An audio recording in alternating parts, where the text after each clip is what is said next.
నమస్తే మనం ఇప్పుడు గాంధీ భవన్లో ఉన్నాం. ఒక పక్కన తెలంగాణ రాష్ట్రంలో హాట్ టాపిక్ అయినటువంటి అంశాలు ఫోన్ ట్యాపింగ్ కావచ్చు, దశాబ్ది ఉత్సవాలే కావచ్చు, మరో పక్కన రాష్ట్ర గీతం పైన కొంత చర్చ నడుస్తూ ఉంది, కొంత వివాదంగా మారుతున్నటువంటి పరిస్థితి. ఎందుకంటే ఆ రాష్ట్ర గీతం పైన అందశ్రీ గారు ఇచ్చినటువంటి మ్యూజిక్ డైరెక్టర్ ఎవరైతే ఉన్నారో కీరవాణి సంబంధించినటువంటి ఆయనకు అప్పగించడం పట్ల కొంత వివాదం జరుగుతూ ఉన్నది. దీన్ని ముఖ్యంగా బీఆర్ఎస్ పార్టీ కూడా దీనిపైన ఫోకస్ చేసినటువంటి పరిస్థితి కూడా. వీటన్నిటిపైన కూడా ఒకసారి మాట్లాడేటువంటి ప్రయత్నం చేద్దాం. మనతో పాటు కాంగ్రెస్ పార్టీ నాయకులు మానవతరాయ్ గారు మనతో పాటు ఉన్నారు. అన్న నమస్తే. అన్న నమస్తే. మొదలుగా ఇప్పుడు ఉన్నటువంటి నేపథ్యంలో ఫోన్ ట్యాపింగ్ సంబంధించినటువంటి అంశం కొంత కీలకంగా ఉంది. ఈ ఫోన్ ట్యాపింగ్ విషయాన్ని ఎట్లా చూస్తారు మీరు? ఇప్పుడు ఫోన్ ట్యాపింగ్ చేయడానికి ప్రధాన కారణం ఏంటంటే ప్రతిపక్ష పార్టీల వ్యాపారస్తుల వాళ్ళ యొక్క ఫోన్లన్నీ కూడా ట్యాప్ చేసి వాళ్ళు ఏం చేయబోతున్నారో ముందే పసిగట్టేసి ఆ కార్యక్రమాలన్నీ కూడా నిలవరించే ప్రయత్నం అది. రేపు మళ్ళీ మూడోసారి ఏ విధంగా అధికారంలోకి రావాలి అంటే ఈ విధంగా మునుగోడు ఉప ఎన్నికల్లో కానివ్వండి, రేవంత్ రెడ్డి గారు ఫోన్ కానివ్వండి, వారి పిఏ గారిది కానివ్వండి, వాళ్ళ తమ్ముడు కానివ్వండి, మాలాంటి వాళ్ళ నాయకులు మేము కదలికల్ని ముందే పసిగట్టి నిలవరించే ప్రయత్నం. మళ్ళీ ఏదో రకంగా దొడ్డిదారులు అధికారంలోకి రావడానికి ఆ ఫోన్ ట్యాపింగ్ చేశారని స్పష్టమైంది. దాని ఇప్పుడు భుజంగరావు కూడా స్టేట్మెంట్ ఇవ్వడం జరుగుతుంది. ఎంత పెద్దవాళ్ళు ఉన్నప్పటికీ చట్టం తన పని తాను చేసుకుపోద్ది, వాళ్ళు శిక్షింపబడతారు తప్పకుండా. ఇది మాత్రం ఖాయం. రేవంత్ రెడ్డి వారిని ప్రభుత్వం ప్రజా పరిపాలన కాబట్టి ప్రజలకు వ్యతిరేకంగా ఎవరు పనిచేసినా, చట్టవిరుద్ధంగా ఎవరు పనిచేసినా తప్పకుండా శిక్షింపబడతారు. ఇన్ని వాటిపైన వాంగ్మూలం ఇస్తూ ఉన్నారు. దీంట్లో ముఖ్యంగా గులాబీ బాసే ఉన్నారు అన్నటువంటి వాంగ్మూలం ఇస్తూ ఉన్నారు. మీ ప్రభుత్వం కాంగ్రెస్ పార్టీ ఉంది, చర్యలు ఏ విధంగా ఉంటాయంటారా? లేకపోతే ఇది కూడా ఎంత పెద్ద వ్యక్తులు ఉన్నా సరే చట్టం అనేది అందరికీ సమానమే. ఒక భుజంగరావుకే కాదు, ఇంకోళ్ళకే కాదు, ఇంకోళ్ళే కాదు. కానిస్టేబుల్, హోంగార్డ్ దగ్గర నుంచి పై ఉన్నత స్థాయి అధికారి వరకు ఎవరున్నా సరే వారు చట్ట ప్రకారం శిక్షింపబడతారు. ఒక పక్కన దశాబ్ది ఉత్సవాలు అంటూ మీరు కాంగ్రెస్ పార్టీ హడావిడి చేస్తూ ఉంది. ఆల్మోస్ట్ పోయిన సంవత్సరం దశాబ్ది ఉత్సవాలు అని చెప్పేసి బీఆర్ఎస్ పార్టీ జరుపుకున్నది.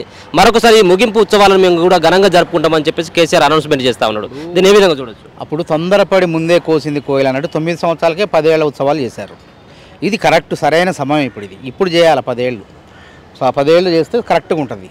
ఇప్పుడు కాంగ్రెస్ పార్టీ తెలంగాణ ఇచ్చినటువంటి కాంగ్రెస్ పార్టీ దశాబ్ది ఉత్సవాలు చేస్తే తప్పేంది? అసలు మన తెలంగాణ యొక్క ఔన్నత్యాన్ని చాటి చెప్తే తప్పేంది? ఎందుకు జీర్ణించుకోలేకపోతున్నారు?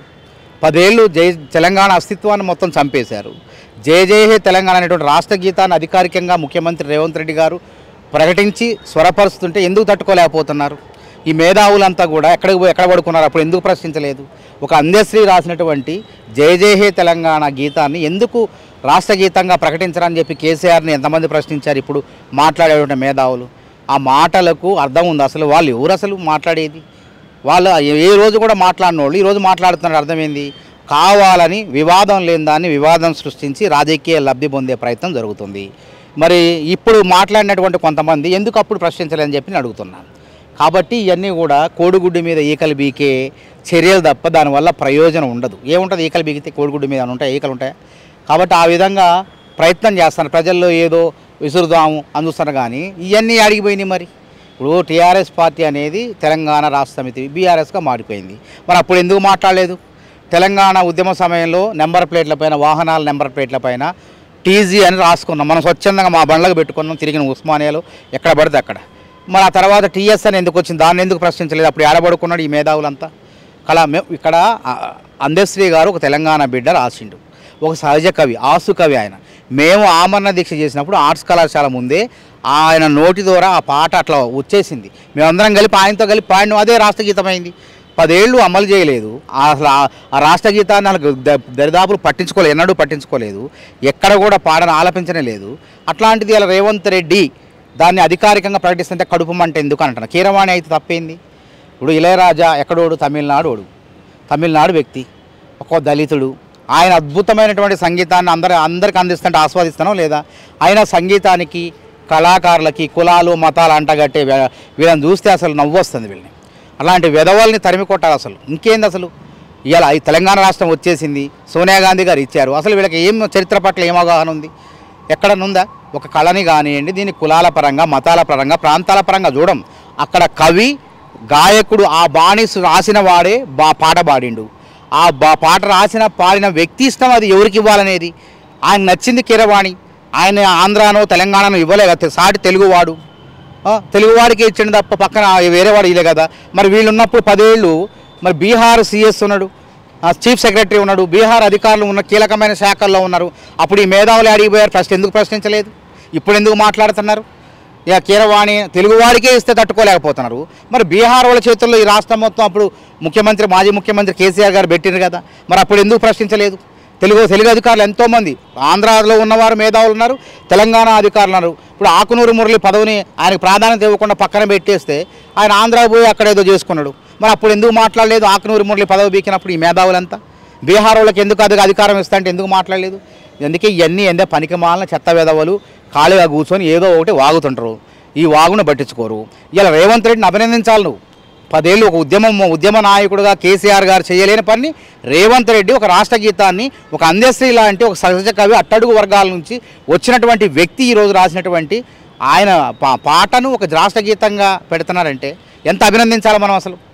రేవంత్ రెడ్డి గారు అన్నారు తెలంగాణ తల్లి విగ్రహాన్ని ఇక్కడ తెలంగాణ తల్లి కేసీఆర్ గారు దొరసాన్లా ఉండదు, ఇవి ఇక్కడ గాంధీ భవన్లో పెడుతున్నా చూడండి, సాదాసీదా సాకలైలమ్మ సాధారణమైనటువంటి గృహిణులు లెక్క ఉంటుంది తెలంగాణ తల్లి, ఎటువంటి హంగు ఆర్భాటాలు ఉండవని చెప్పి విగ్రహం పెట్టినా లేదా, ఆచరించి చూపించడం లేదా? ఆ రోజు ఆయన పీసీసీ ప్రెసిడెంట్గా ఉన్నప్పుడు అధికారం లేడు, ప్రతిపక్షంగా ఉన్నప్పుడు మీ విధానాలను ప్రశ్నించడం మేము.